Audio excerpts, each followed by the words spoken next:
When an undercover diner owner spotted his waitress struggling to balance plates with a broken hand, he thought she was hiding something. What he uncovered wasn't laziness, but a story of sacrifice, resilience, and betrayal that would change both their lives forever. The truth left him stunned. The rain had just started to fall on the small town of Millstone, where a modest diner sat at the corner of Main and Cedar. The neon sign buzzed faintly, reflecting off wet pavement, but inside the smell of coffee, fried bacon, and fresh pie wrapped around every visitor like a blanket. Locals loved the place. Travelers stumbled upon it by chance and always left with the sense that the diner was more than a place to eat. It was a community stitched together by stories and struggles. James Weston watched quietly from a booth near the window. Dressed in worn jeans and a plain gray hoodie, he looked like any other traveler stopping by for a quick meal. In reality, James was the owner of the diner. A self-made man who'd built several businesses across the state, he had decided to slip into anonymity that week to see for himself how things were being run when nobody knew he was around. He had learned long ago that polished reports and cheerful updates from managers didn't always reflect truth. He had expected to see ordinary challenges, maybe a cook slacking off or a manager cutting corners. What he didn't expect was to see a young waitress struggling to carry a tray of steaming plates with only one good hand. Her other hand was wrapped tightly in bandages, the wrist stiff and swollen, though she tried her best to hide the pain. James noticed immediately how her jaw clenched each time she lifted, how she balanced awkwardly with her elbow, how she forced a smile even when her body betrayed her. Her name tag read Clara. James's sharp eyes tracked her as she hurried from table to table. Customers didn't seem to notice, or perhaps they pretended not to. When she slipped slightly while balancing 3 cups of coffee in her good hand, a customer frowned at her instead of offering help. Clara apologized softly, cheeks flushed, and continued as if nothing had happened. James couldn't shake the knot forming in his chest. Why was she working like this, and why hadn't anyone sent her home? Clara's situation gnawed at him. He leaned back, arms crossed, studying not just her, but the reactions of those around her. The manager, a portly man named Carl, stayed mostly behind the counter, chatting with a couple of regulars and fiddling with his phone. He barely glanced at Clara. It was as if her struggle was invisible to him. James's jaw tightened. If Carl had allowed this, then something was deeply wrong. Over the next hour, James remained in the background, ordering coffee after coffee, never drawing attention. Clara's determination astonished him. Despite her injury, she moved quickly, refilled drinks without complaint, and somehow managed to memorize orders when her pen slipped from her weakened grip. There was a quiet grace about her, a resilience that seemed to radiate even when her body faltered. But then came the moment that made James's heart twist. A family of 4 walked in, wet from the rain. Clara hurried to greet them, wiping her hands on her apron. As she guided them to a booth, one of the children tugged at her sleeve, asking for crayons. Clara knelt beside him, smiling warmly, and promised to bring some. She rose too quickly, however, forgetting that she was carrying a tray tucked under her injured arm. The tray slipped, clattered to the floor, and the sound of shattering glass filled the diner. For a second, the entire place went silent. Then whispers began. The mother frowned. Carl, the manager, finally looked up from his phone, his face flushed with irritation. "Clara!" he barked across the room. "That's coming out of your paycheck." Clara's cheeks turned crimson. She knelt down, gathering shards with trembling fingers, murmuring apologies to the family. James felt a hot surge of anger rise within him. This wasn't just carelessness. She was clearly in pain, doing her best, and the manager had offered no support. Instead, he punished her. James gripped his coffee mug so tightly his knuckles whitened. He wanted to leap up, to reveal himself right there and then, but something stopped him. He needed to know more. Why was Clara even here working through injury? What kind of culture had grown inside his diner that allowed cruelty like this to thrive? He forced himself to stay calm, to observe, to let the picture reveal itself fully before acting. That night, when the diner emptied and only a few stragglers remained, James noticed Clara slipping out the back door, her shoulders hunched against the rain. He followed discreetly, his hood pulled up. She didn't notice him trailing her down Main Street, past shuttered shops and dim streetlights. Finally, she turned into a narrow alley where a small, run-down apartment building stood. She disappeared inside. James lingered outside for a moment, staring at the flickering hallway light. Something about the way she moved, the quiet determination masking exhaustion, stuck with him. He couldn't just walk away. He needed to understand her story, because something told him that Clara's pain was not only physical, but buried deep in her life circumstances. The following morning, James returned to the diner, again blending in as a regular. Clara was already there, tying her apron with one hand, her injured wrist resting stiffly against her side. She winced as she pulled her hair into a ponytail, but when a customer walked in, she smiled as if nothing was wrong. James marveled at her strength and felt a deeper curiosity gnaw at him. This undercover mission was no longer just about business. It was about uncovering the truth behind the young woman, who was quietly breaking herself to keep moving forward. James's instincts told him there was more to Clara's struggle than met the eye. A broken hand should have kept anyone out of work. Yet here she was, serving food, smiling through the pain, and enduring public humiliation. The question that gnawed at him was why? Why did she push herself like this? The answer began to surface 2 days later. It was early morning, and the diner was unusually quiet. A few regulars sipped their coffee, and the cooks clanged pans in the back. Clara was refilling the sugar jars at the tables when the door jingled open. A boy, no more than 10 years old, rushed in with a backpack that seemed too heavy for his small frame. His shoes were worn, his hair damp from the morning mist. "Mom!" he called softly, running straight to Clara. James, who had been pretending to read a newspaper, lowered it just enough to watch. Clara crouched down, her bandaged hand awkwardly resting at her side, and embraced the boy with her good arm. She pressed a kiss to his temple and whispered, "You're supposed to be at school." "They said I can't stay without the slip," the boy replied, his voice muffled against her shoulder. "The nurse said you need to sign it." Clara's face shifted, worry, then resolve. She glanced around, almost embarrassed, then reached for her apron pocket with her good hand. She pulled out a crumpled piece of paper and a pen, trying to balance it against the counter. But with only one usable hand, her writing was jagged and slow. James could see the frustration in her eyes, but she forced herself to finish. Finally, she folded the paper neatly and handed it back to the boy. "Now go straight back," she said firmly. "Don't stop anywhere." The boy nodded, hugged her again, and dashed back out into the street. James's chest tightened. Clara wasn't just a waitress with a broken hand. She was a mother, struggling to hold everything together. And judging by the boy's worn clothes and the way Clara slipped money from her apron into his pocket before he left, she wasn't just struggling physically. She was barely surviving. When the boy left, Carl, the manager, came out from behind the counter. He'd been watching too. His expression wasn't kind, it was irritated. "Clara," he snapped, "I told you not to bring your personal problems into work. Customers don't want to see that." Clara stiffened but kept her voice even. He just needed a signature. "It won't happen again." "It better not," Carl muttered, before shuffling off to bark orders at the cooks. James had heard enough. His mind raced. So Carl knew. He knew she had a kid, knew she was hurt, and still forced her to work like this. That was more than negligence, it was exploitation. Over the next few days, James kept watching, gathering pieces of the puzzle. Clara's shifts were grueling. She worked doubles, often staying until closing, then appeared again at dawn. He noticed her slipping outside during breaks, not to rest, but to make phone calls.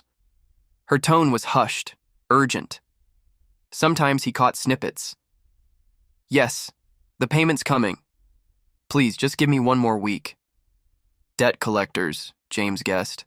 One evening, after most customers had gone, James deliberately left his wallet at the counter when Clara came by.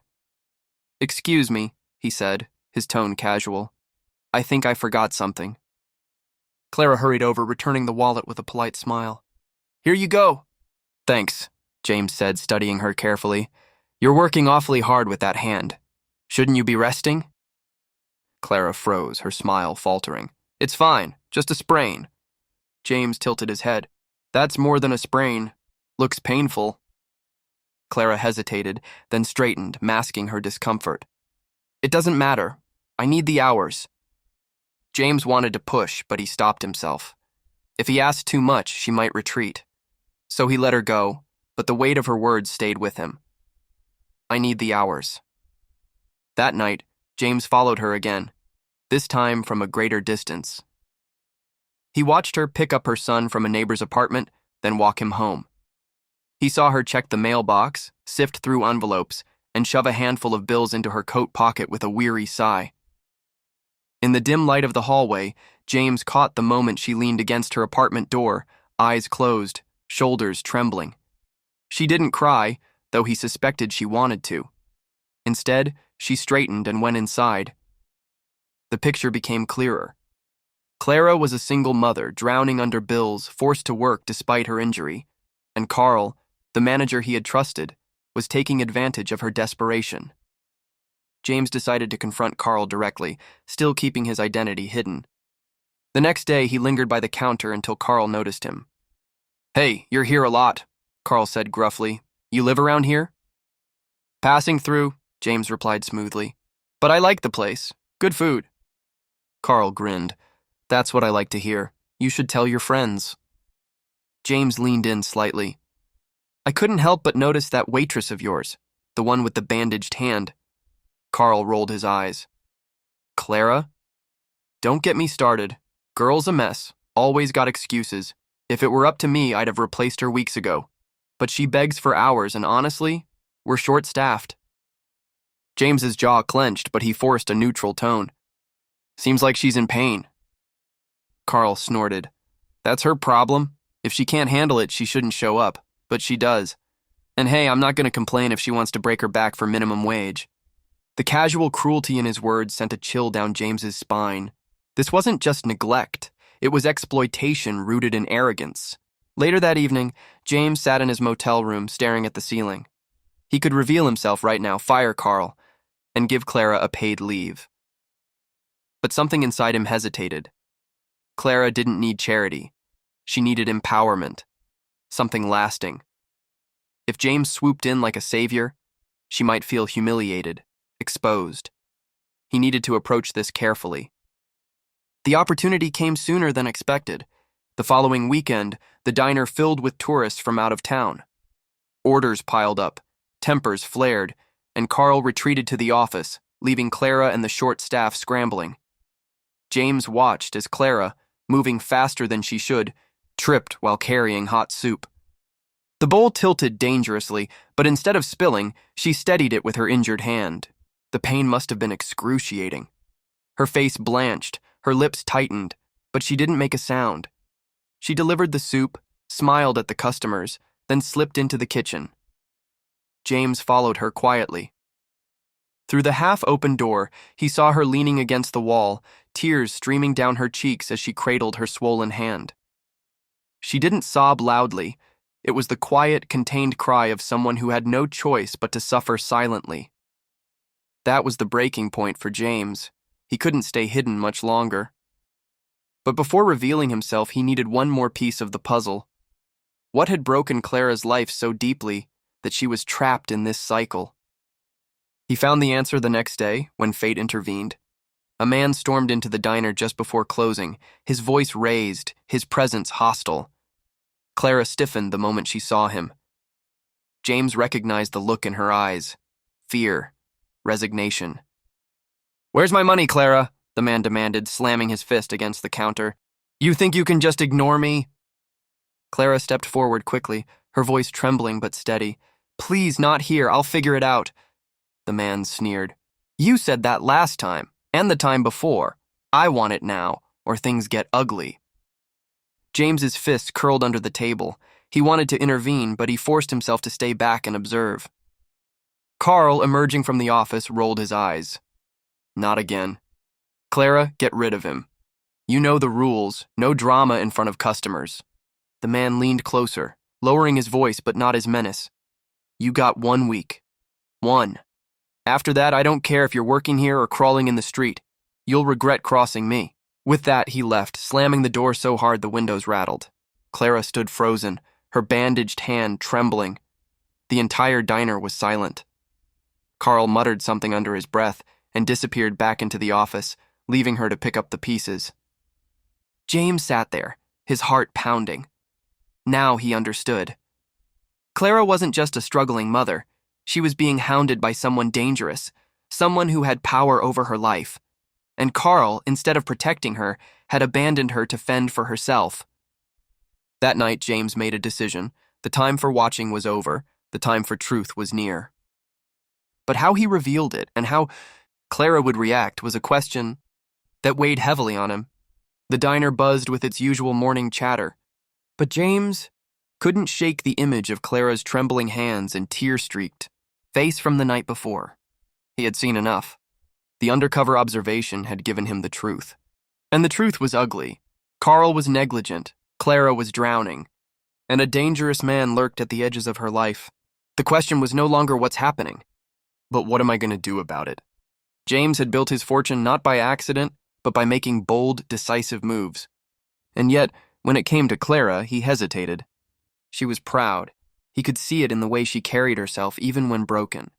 If he barged in, declared himself her savior, she might resent it or feel humiliated. He had to approach this carefully. That morning, Clara worked slower than usual. The bandages around her hand had been replaced, but the swelling looked worse.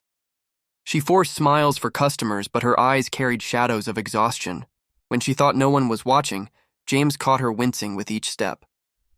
Still, she carried on, as though the weight of the world wasn't pressing down on her shoulders. By late afternoon, the diner was half full.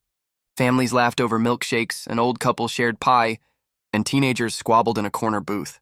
The atmosphere seemed light until the door flew open. The same man from the night before strode in, his expression hard and dangerous. Clara froze the moment she saw him. "I told you 1 week," he growled, loud enough for the entire diner to hear. "You think I was joking?" Conversations hushed. All eyes turned toward Clara. She tried to keep her voice steady, but it trembled with fear. "Please, not here. I'm working." "You think I care?" The man sneered. "Where's my money, Clara?" James pushed back from his booth. Enough was enough. He rose to his full height, his presence commanding, though still cloaked in the anonymity of his hoodie and jeans. "That's enough," he said, his voice calm but firm. The man turned, glaring at him. "Who the hell are you?" "This is none of your business." James stepped closer, his eyes locked on the man's.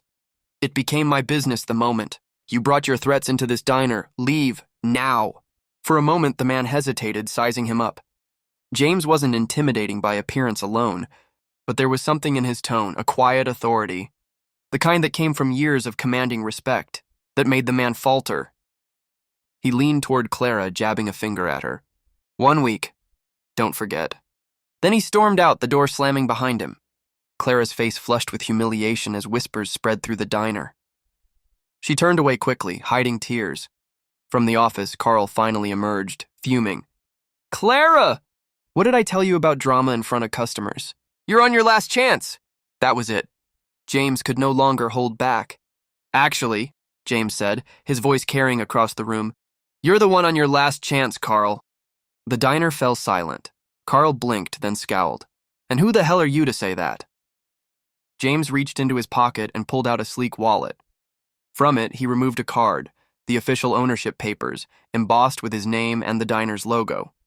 He placed it firmly on the counter. "My name is James Weston," he said, his tone steady but sharp. "I own this diner." The silence that followed was deafening. Every pair of eyes in the diner widened, jaws dropping. Carl's face drained of color. "What? This must be some mistake." "No mistake," James said coldly.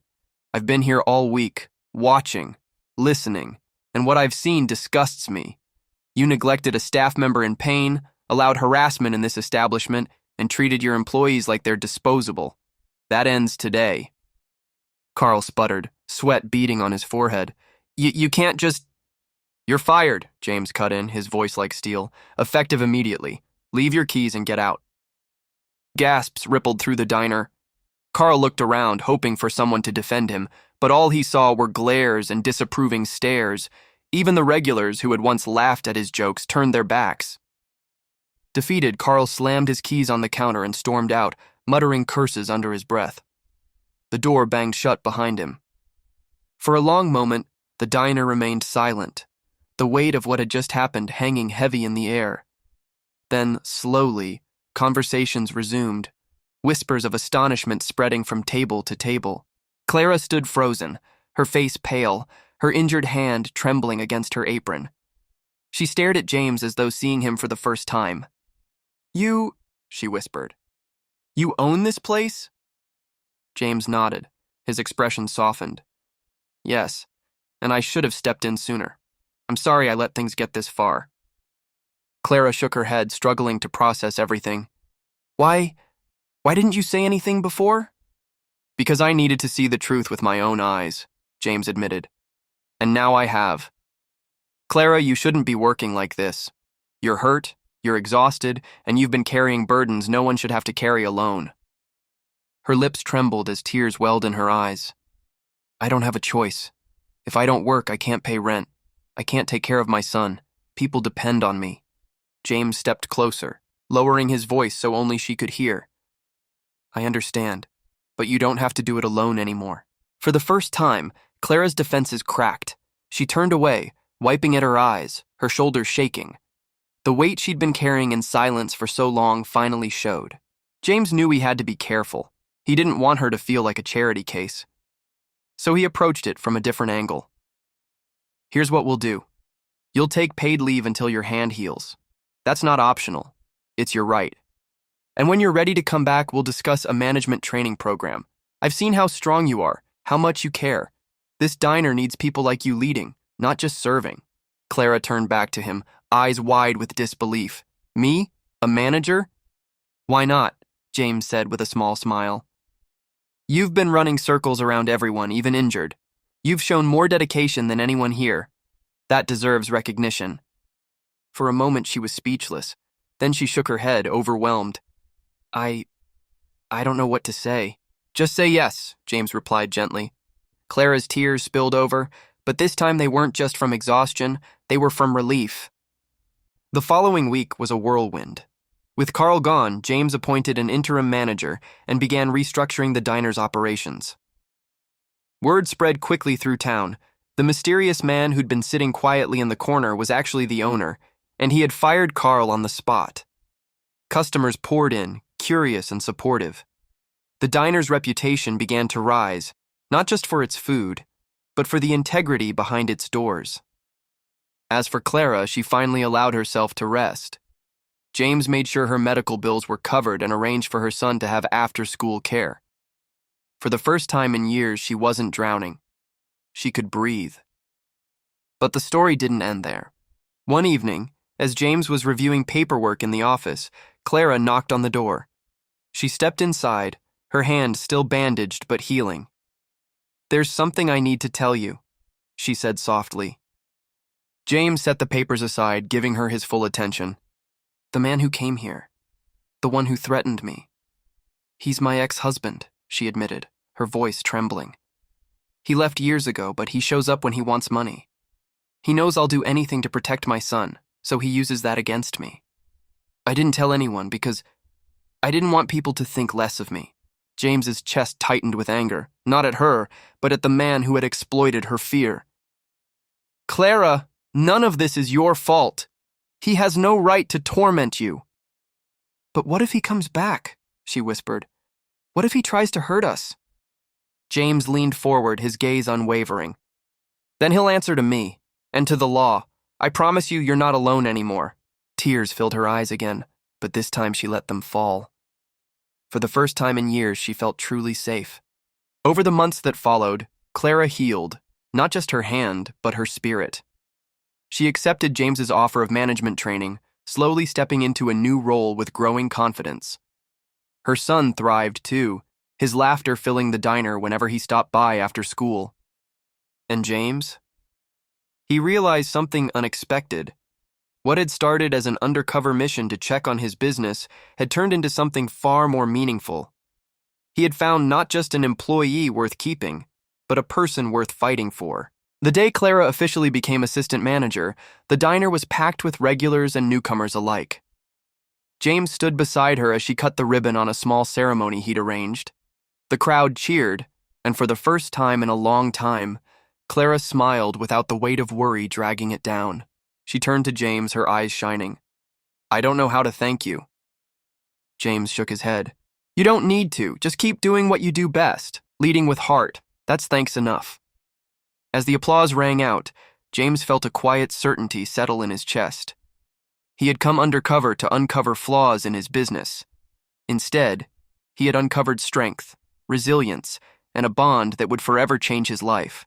What had begun with a broken hand ended with a future rebuilt, together. And that was today's story on Hidden Compass Stories. A simple diner visit revealed courage, sacrifice, and the hidden strength of one woman who refused to give up. If this story moved you, make sure to hit that like button, subscribe, and turn on the notification bell so you never miss our next powerful tale. Remember, every story has a hidden compass, guiding us toward truth, resilience, and hope. Thanks for watching, and we'll see you in the next story.